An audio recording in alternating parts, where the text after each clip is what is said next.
Hello everyone. Today in this video we will study topic about the president, and this topic is under of our political science chapter 4. Chapter name is working of institutions. So let's start this video topic about the president. The president is elected by all the members of parliament and members of state legislative assemblies. एक और जहाँ प्रधानमंत्री सरकार का प्रमुख होता है, वहीं राष्ट्रपति राष्ट्राध्यक्ष होता है। हमारी राजनीतिक व्यवस्था में राष्ट्राध्यक्ष केवल नाम के अधिकारों का प्रयोग करता है। भारत का राष्ट्रपति ब्रिटेन की महारानी की तरह होता है, जिसका काम आलंकारिक अधिक होता है। राष्ट्रपति देश की सभी राजनीतिक संस्थाओं के काम की निगरानी करता है, ताकि वे राज्य के उद्देश्यों को हासिल करने के लिए मिलजुल कर काम करें। राष्ट्रपति का जो चयन है वो जनता के द्वारा प्रत्यक्ष रूप से नहीं किया जाता, बल्कि संसद के सदस्य और राज्य की विधानसभाओं के सदस्य राष्ट्रपति को चुनते हैं। राष्ट्रपति पद के प्रत्याशी को चुनाव जीतने के लिए बहुमत हासिल करना होता है। इससे यह तय हो जाता है कि राष्ट्रपति पूरे राष्ट्र का प्रतिनिधित्व करता है, लेकिन राष्ट्रपति उस तरह से प्रत्यक्ष जनादेश का दावा नहीं कर सकता जिस तरह से प्राइम मिनिस्टर करते हैं। इससे यह तय हो जाता है कि राष्ट्रपति कहने मात्र के लिए कार्यपालक की भूमिका निभाते हैं। Next we will study powers of the president. The president supervise the overall functioning of all the political institution in the country. जो प्रेसिडेंट होते हैं वे देश की सभी राजनीतिक संस्थाओं को सुपरवाइज करते हैं, और all governmental activities take place in the name of the president.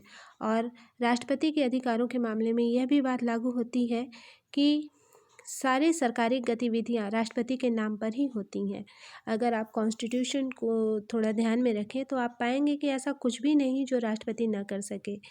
Means सारी सरकारी गतिविधियां राष्ट्रपति के नाम पर होती हैं। All laws and major policy decisions of the government are issued in her name. सारे कानून और सरकार के प्रमुख नीतिगत फैसले प्रेसिडेंट के नाम से ही जारी होते हैं।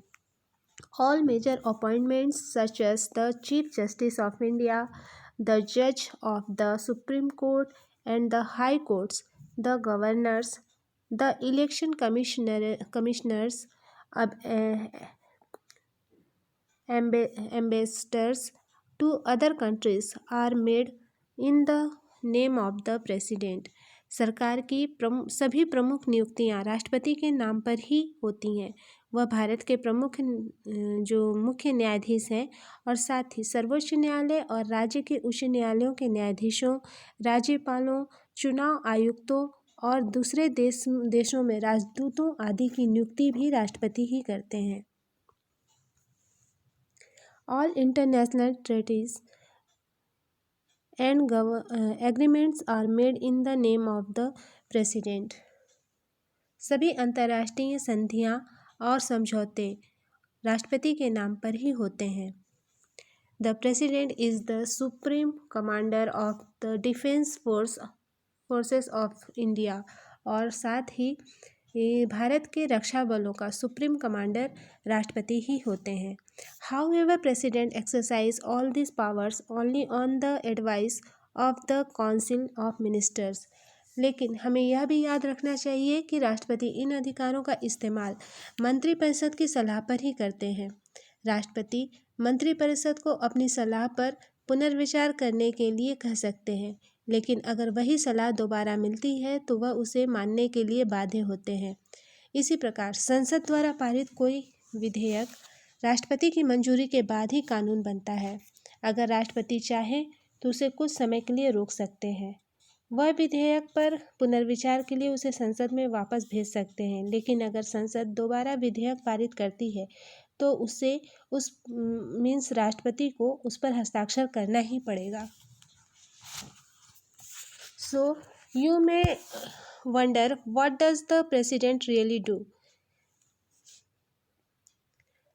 Can she do anything on her own at all?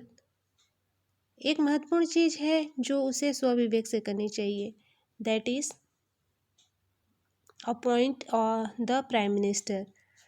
जब कोई पार्टी या गठबंधन चुनाव में बहुमत हासिल कर लेती है तो राष्ट्रपति के पास कोई विकल्प नहीं होता, उसे लोकसभा में बहुमत वाली पार्टी या गठबंधन के नेता को प्रधानमंत्री नियुक्त करना होता है। जब किसी पार्टी या गठबंधन को लोकसभा में बहुमत हासिल नहीं होता तो राष्ट्रपति अपने विवेक से काम लेते हैं।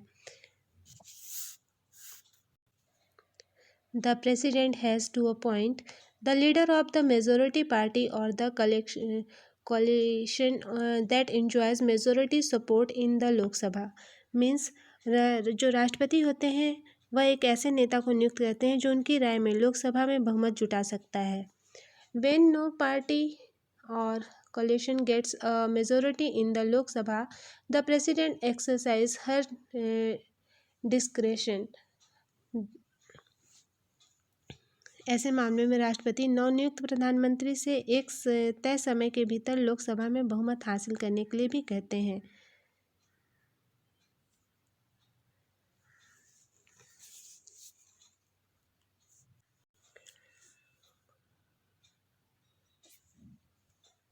ओवरऑल जो क्वेश्चन था कि राष्ट्रपति करते क्या हैं, तो क्या वो अपने सोच से अपनी विवेक से कुछ कर सकते हैं? तो एक महत्वपूर्ण चीज़ है जो उन्हें खुद से करनी चाहिए, अपने विवेक से, अपनी सोच समझ से करनी चाहिए, वह है प्रधानमंत्री को नियुक्त करना।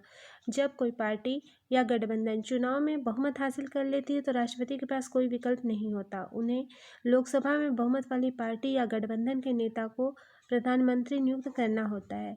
लेकिन जब किसी पार्टी या गठबंधन को लोकसभा में बहुमत हासिल नहीं होता तो राष्ट्रपति अपनी विवेक से काम लेते हैं। वह ऐसे नेता को नियुक्त करते हैं जो उनकी राय में लोकसभा में बहुमत जुटा सकते हैं, और ऐसे मामले में राष्ट्रपति नवनियुक्त प्रधानमंत्री से एक तय समय के भीतर लोकसभा में बहुमत साबित करने के लिए कहते हैं।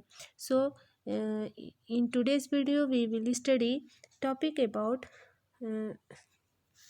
about the president. I hope that you have understood well what was taught in today's video. Next topic of this chapter we will study in our next video. Thank you for watching.